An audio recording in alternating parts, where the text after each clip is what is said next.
మన మల్టీ ఛాంప్లో ఇవాల్టి స్పెషల్ చాలా అంటే చాలా ఈజీగా అలాగే చాలా రుచికరంగా తయారు చేసుకునే మటర్ పులావ్. అయితే ఈ మటర్ పులావ్ని చాలా ఈజీ టెక్నిక్స్తో చాలా అంటే చాలా రుచికరంగా ఎలా తయారు చేసుకోవాలో చూసేద్దామా?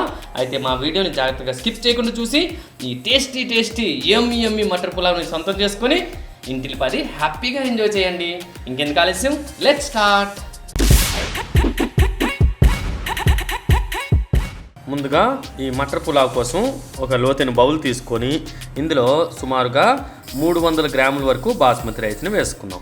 ఇలా వేసుకున్నాక వీటిని నీళ్ళతో బాగా శుభ్రం చేసేసుకుందాం. ఇలా బాగా శుభ్రం చేసుకున్న బియ్యంలో ఇప్పుడు తగినన్ని నీళ్లు పోసుకొని 20 నిమిషాల నుండి 30 నిమిషాల వరకు నానబెట్టుకొని పక్కన పెట్టుకోవాలి.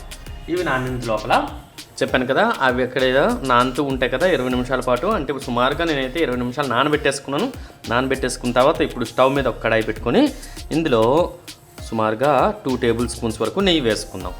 ఒకవేళ కావలిస్తే కనుక సగం నెయ్యి అంటే 1 టేబుల్ స్పూన్ నెయ్యి, 1 టేబుల్ స్పూన్ ఆయిల్ కూడా వేసుకోవచ్చు. కానీ నెయ్యితో చేసుకుంటే బాగుంటుంది కాబట్టి నేనైతే నెయ్యి ఇక్కడ వేసుకున్నాను.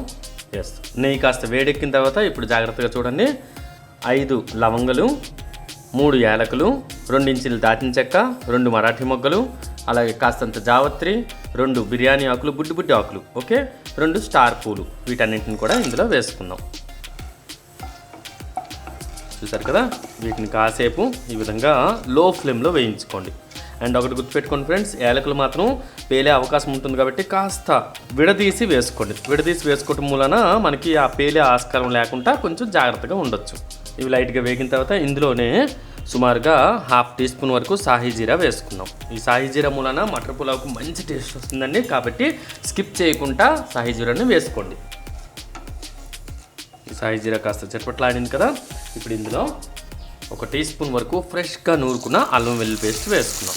వేసుకొని లో ఫ్లేమ్లోనే ఈ విధంగా కలుపుతూ అల్లం వెల్లుల్లిలో ఉన్న పచ్చివాసన పోయేంత వరకు కాసేపు వేయించుకున్నాం.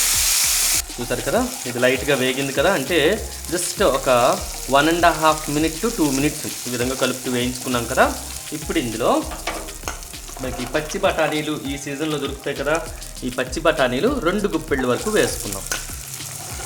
ఇంకొంచెం ఎక్కువ వేసుకున్నా ఏం ప్రాబ్లం లేదండి, చాలా అంటే చాలా బాగుంటాయి. ఓకే, వీటితో పాటు 1 గుప్పెడు వరకు జీడిపప్పులు కూడా వేసుకొని వీటన్నింటినీ లైట్గా వేయించుకున్నాం.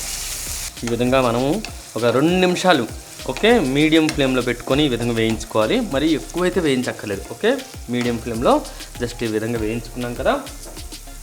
ఇప్పుడు ఇందులో చూడండి, చాలా సింపుల్గా చేసుకుంటున్నాం.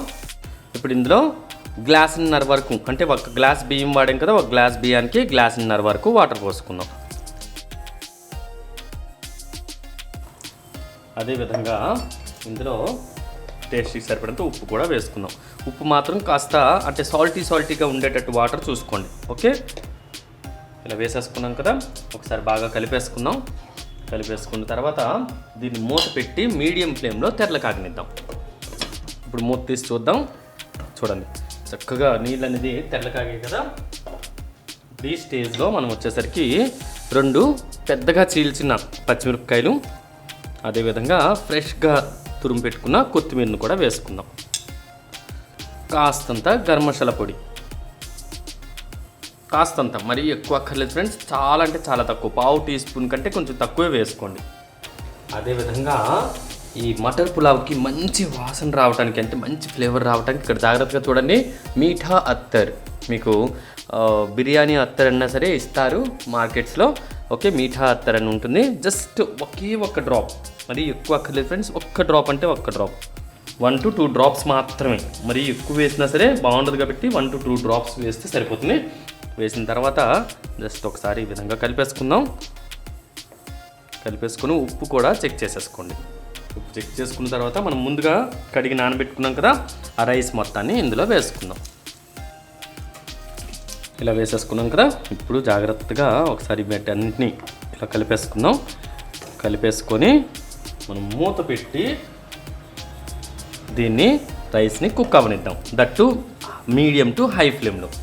మనం మీడియం టు హై ఫ్లేమ్లో అయితే కుక్ చేసుకున్నాం కదా, చూడండి, చూస్తున్నారా, అంటే మోస్ట్లీ 50%, 50 to 60% కుక్ అవుతుంది అంటే అప్పుడు ఏం చేయాలి మనం, ఇంకా స్టవ్ ఫ్లేమ్ని లో ఫ్లేమ్లో పెట్టేసుకొని మూత పెట్టి చక్కగా మగ్గనివ్వాలి. అప్పుడు ఏమవుతుందంటే వాటర్ని అబ్జర్వ్ చేసుకొని రైస్ కుక్ అయ్యి చక్కగా పొడి పొడిగా తయారవుతుంది. ఒక 5 to 7 minutes తర్వాత చూడండి, మూత తీసి చూస్తే చూసారా చక్కగా కుక్ అయిపోయింది కదా. ఈ స్టేజ్లో మనం స్టవ్ ఫ్లేమ్ని ఆఫ్ చేసేసుకొని మూత పెట్టి కాసేపు అంటే ఒక 15 minutes పాటు అలాగే ఉంచేయాలి. అలా ఉంచేస్తే ఏంటంటే మిగతా చెమ్మంతా కూడా యాడ్ చేసి రైస్ అయితే చాలా అంటే చాలా పొడి పొడిగా తయారవుతుంది. వావ్, చూసారుగా ఫ్రెండ్స్, చాలా చాలా ఈజీ టెక్నిక్స్తో, చాలా సింపుల్ ఇంగ్రీడియంట్స్తో ఈ మటర్ పులావ్ని చాలా ఈజీగా రెడీ చేసేసుకున్నాం కదా. మరి మీరు కూడా తప్పకుండా ఈ రుచికరమైన ఈజీ మటర్ పులావ్ని తయారు చేసుకుని ఇంటికి 10 హ్యాపీగా ఎంజాయ్ చేసి మీకు ఎలా కుదిరిందో కూడా మా కామెంట్ సెక్షన్లో తప్పకుండా తెలియజేయండి.